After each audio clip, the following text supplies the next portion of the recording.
Hi, Angel sa Peace Spirit. Welcome to Lord Chance Tarot. And today's reading is another collective energy. And hindi po siya pick a card, pero meron po tayong ilalagay na thumbs up po dun sa description box para makita niyo po yung gusto ninyong reading. Kasi yung reading po natin ngayon is tatlong question. Ayan, tatlong question. Bahala kayo kung ano gusto nyong pindutin, kung ano yung gusto ninyong panoorin doon. So, meron po tayong question. Tatlong question. Ayan. Doon po sa mga hindi pa po nakasubscribe, please do like, subscribe, and click the bell icon for more updates. Doon po sa mga gusto magpa-personal reading, private reading, online po tayo, hindi po tayo walk-in ha. Kung hindi po ako nagpapa-walk-in, online lang po ako nag-reading, at online lang din po yung ritual natin. Ayan, kung gusto niyo po magpa-personal reading, magpa-private reading sa akin, nasa description box po yung link kung saan niyo po ako pwedeng kontakin. Pwede niyo rin po akong tawagan. Ayan, pero mas mainam kung mag-message po kayo sa Facebook page. Ito po yung pangalan ko din po sa Facebook page. Ayan, so ito po yung Facebook page ko. At ano po, ito naman yung YouTube account ko, yung Lord Chance Tarot. Ayan, so yun po yung sa Facebook, magkaiba po yun sa Facebook at magkaiba rin po yung sa YouTube. Ayan. Pero ito po yung FB page ko. Ayan po yung, dyan nyo po ako puntahan. Ito po yung FB page ko. Dyan nyo po ako i-message kapag gusto nyo po magpa-personal reading, private reading. Dito nyo po ako puntahan. FB page po ha. Ayan. So, sige po, isa po tayo. First question. Okay? Ano yung iniisip nila sa'yo? Okay, kung ano yung iniisip nila sa'yo, kasi maraming nagtatanong sa akin, curious sila, gusto nila malaman kung ano daw yung mga iniisip na ibang tao sa kanila. Doon lang naman sa mga curious. Ayan, kung hindi kayo curious na malaman kung ano yung iniisip nila sa inyo, eh, pwede naman po pumunta kayo dun sa ano, pindutin nyo na lang yung time, may time po doon. Ayan.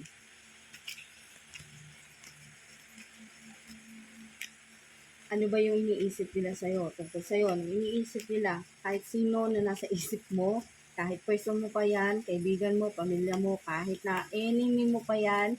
Ayan, so tingnan natin kung ano yung iniisip nila sa'yo.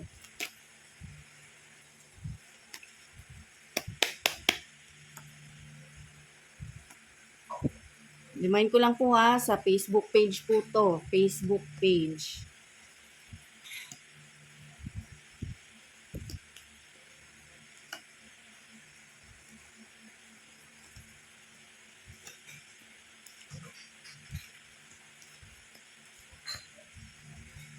Okay, so ito po yung sagot sa question. Ano ba iniisip nila sa'yo? Sa situation, challenge, advice, and outcome, ano yung madalas pumapasok sa isip nila tungkol sa'yo? Lalo na kapag hindi ka nila nakikita or nakatalikod ka. So, meron akong nababibe dito na, alam mo yung feeling na mag-isa ka lang. Yung parang wala kang kakampi. Ganon. Yung parang pinagkakaisahan ka lang. I mean, sila magkakampi sila, tapos ikaw hindi ka nila kakampi, pero magkakaibigan kayo ha. Magkakaibigan kayo, magkakamag-anak kayo, magkakapamilya kayo, magkarelasyon kayo. Ayan, so nandoon na lahat. Kumbaga, kung person mo yung iniisip mo, magkarelasyon kayo ng person mo, pero feeling mo, kaaway ka. Feeling mo, hindi ka belong sa kanila. Yun yung nababibe ko dito. So, kung sila, friend mo naman, ganito din yung feeling mo. Feeling mo, hindi ka belong sa kanila. Kasi, may times na parang sila yung magkakakampi, tapos ikaw yung kaaway. Yun yung pakiramdam mo. Okay? Pero, sa nakikita ko, um, yun yung magiging punot dulo ng pagkasira ng relasyon ninyo, kahit na anong klaseng relasyon pa yan. Kay pamilya mo, kay relative mo, kay kaibigan mo, kay asawa mo, o boyfriend mo, o fiancé mo. Kahit na kahit na anong relasyon mo sa kanila, yun yung punot dulo. Yun yung magiging reason ng paghiwalay ninyo, pagkasira ng relasyon ninyo, yung pagkasira ng pagiging magkaibigan ninyo, pamilya ninyo, ayan. So, yun yung magiging dahilan ng, ng yun nga, yung para masira kayong dalawa o masira kayong lahat. So, yun yung sitwasyon na nangyayari sa'yo at nangyayari din sa kanila. Okay? Parang against the world. Ganun. Parang mag-isa ka lang. Ganun. Kahit na ano pang yung connection mo sa kanila. Okay, sa challenges, may nababibe ako dito na masyadong maraming imagination, gawa-gawa, katang-isip na nangyayari na pinagdadaanan ninyo sa sitwasyon ninyo. Yun yung challenges. Yung dahil lang sa may kanya-kanyang, antay dito, may kanya-kanyang intention, kung ano man yung intention nila sa'yo o ano man yung intention mo, may kanya-kanya silang diskarte para makuha nila yung intention nila sa'yo. Yun yung nababibe ko dito. Okay? Pero ganun pa man, ibig sabihin, hindi na, porque kahit na ganun yung nangyayari sa'yo, hindi habang buhay ganun ka. Hindi habang buhay na nasa baba ka. Hindi habang buhay na dinadown ka. Darating din yung araw, kasi yun yung lumalabas dito, sinasabi ko lang. So, darating din yung araw na ikaw naman yung nasa taas, sila naman yung nasa baba. Some of you, may nababibe ako dito na minamaliit ka nila. Some of you, may nababibe ako dito na ginudge ka nila na masyado. Yung baga maaga ka nilang hinusgahan. Pero hindi nila alam kung ano yung ability mo, yung kakayahan mo sa susunod na araw, sa susunod na buwan, sa susunod na taon. Hindi nila alam. Kumbaga, wala silang idea kung ano yung mangyayari. Pero ikaw, ah, hindi mo rin alam sa sarili mo kung ano yung kaya mong marating, kung ano yung kaya mong gawin, so hindi mo rin alam yun. Kumbaga merong blessing na darating sa'yo na ikaw naman yung titingalain nila balang araw. Yun yung nababibe ko dito. At some of you, regarding naman sa relationship, kasi may nakikita ako dito na break up dahil nga doon sa nangyari, doon sa ginawa nila, na parang yun nga, nagkakampihan sila tapos ikaw parang feeling mo nag-iisa ka lang, ganyan, o sinaraydor ka, yung niloko ka, ganyan, o nilalaglag ka, ganyan.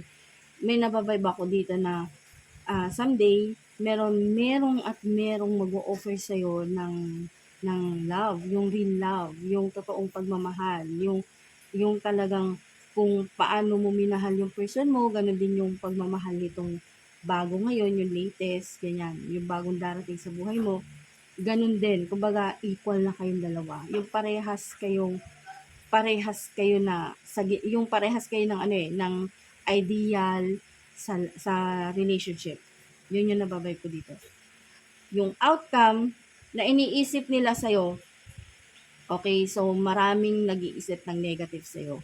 Maraming gustong masira ka.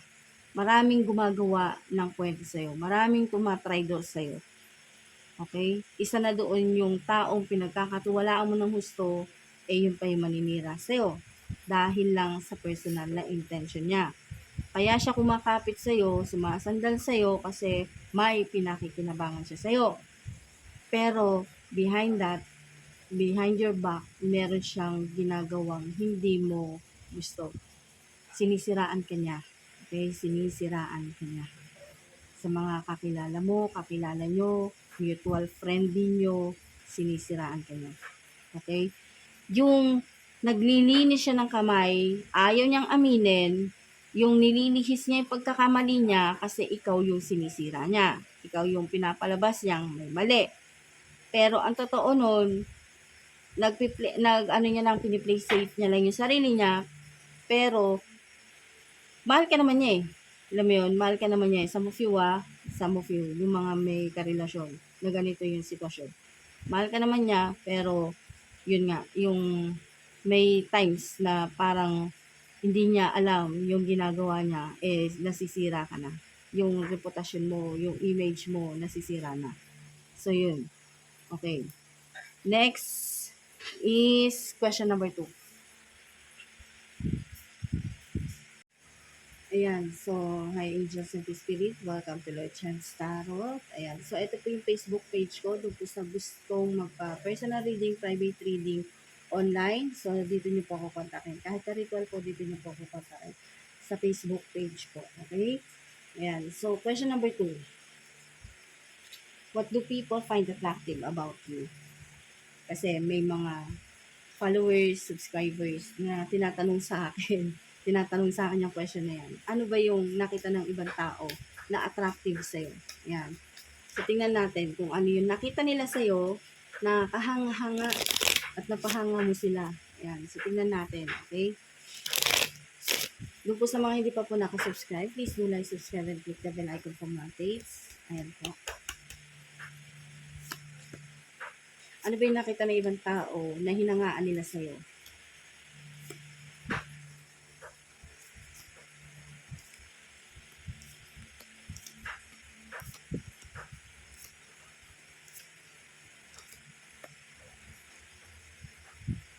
Ayan. So, yung energy na nakita nila, na hinangaan nila sa'yo, may something talent ka na kakaiba, na yun yung talagang tumatak sa isip nila, okay? Some of you. Some of you lang naman. Hindi ko nila lahat. Yan. So, sa nakikita ko dito, nababibe ko, usap-usapan. Laman ka ng usapan nila, yung mga marites, yung mga ano. Pero, sa nakikita ko dito, merong isang lalaki na talagang, na, yung kumbaga, nabighani ba? Ganon. Yung parang nakuha mo yung attention niya. Nakuha mo yung puso niya. Kumbaga, ikaw yung tumatak sa isip niya. Ikaw yung talagang malakas yung tama niya sa'yo, gano'n. Ayan. So, parang siya yung, parang gusto niyang gawin lahat. Yung, ano yung mga imposible na iniisip mo lang, gano'n. Yung parang gusto niyang gawin para sa'yo. Parang ano ba, ang dating is night shining armor, ganyan. Night shining armor mo, gano'n. So, ikaw yung laman ng usapan, ganyan. Lagi kang pinag-uusapan, lagi kang pinagkukwentuhan, ganun. Parang ikaw yung mabiling-mabiling pag-usapan, ganun. Some of you, hindi ko nila lahat. Ayan. Lalo na, pinag-uusapan nila yung kabaitan mo. Yung pagiging mapagbigay mo, mapagmahal mo, yung kung ano ka, kung ano, yung totoong pagkatao mo, ganyan. Kasi doon kanila nakikilala kung ano yung ginagawa mo, yung kabutihan na ginagawa mo sa kanila. Ayan. Dati, sa nakikita ko kasi yung challenges, dati kasi, close-minded sila sa'yo. Alam mo yun? Ayaw, iba kasi yung yung nasa isip nila sa'yo before. Napakanega. Alam mo yun, napakanega. Negative yung mga utak nila sa'yo. Ganon. Yung parang wala na silang nakitang kabutihan sa'yo. Pero, ngayon, iba na. Iba na yung nakikita nila sa'yo.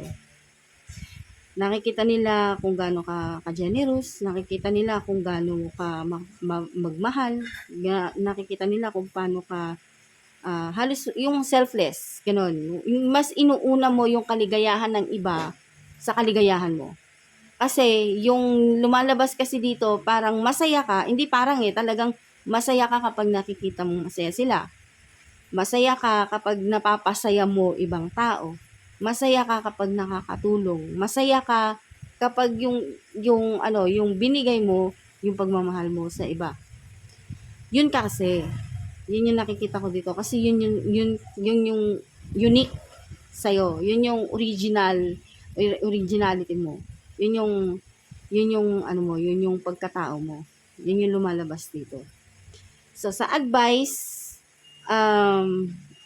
merong ibang tao na nagtitake ng advantage sa'yo dahil dyan sa pagiging, hindi ka namang, hindi ka kasi madamot Alam mo yung bigay ka ng bigay, mapagbigay ka, mapagmahal ka, masikaso ka, maalaga ka. So, yun. Maraming nagtitake advantage doon. Maraming tao na gustong makasama ka. Maraming tao na gustong makabanding ka. Maraming tao na gustong makilala ka.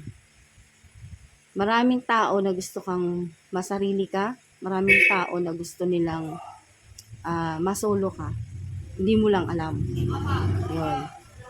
So, meron ding times, ito yung nakikita nila sa'yo na double na pagkatao mo. Kumbaga, maganda ka, some of you, yan, maganda. Yung personality mo is maganda. Bukod doon, organized ka. Family-oriented. Grabe mag-isip. May pagka-overthink ka, pero yung isip mo, hindi, hindi parang hindi yung isip Hindi ganun.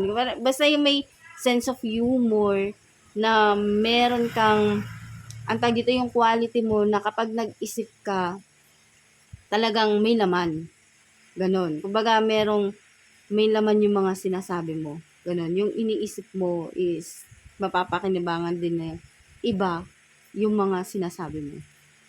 Kumbaga, hindi lang ikaw. So, yun yung mga good qualities and bad qualities na nagustuhan nila sa'yo. Yun, yung good and bad. Na, meron kang ugali na pagka-paranoid, pero at the same time, gusto din naman nila yung ugali mo na pagiging ano mo, yung pagiging totoo mo sa sarili, hindi ka plastic, ganon. Yun, totoo ka lang, ganon. So yun yung nababibe ko dito. At some of you, yun nakikita pa nila sa yung qualities na nakikita nila sa yung pagiging alaga mo, pagiging maalaga mo sa sarili.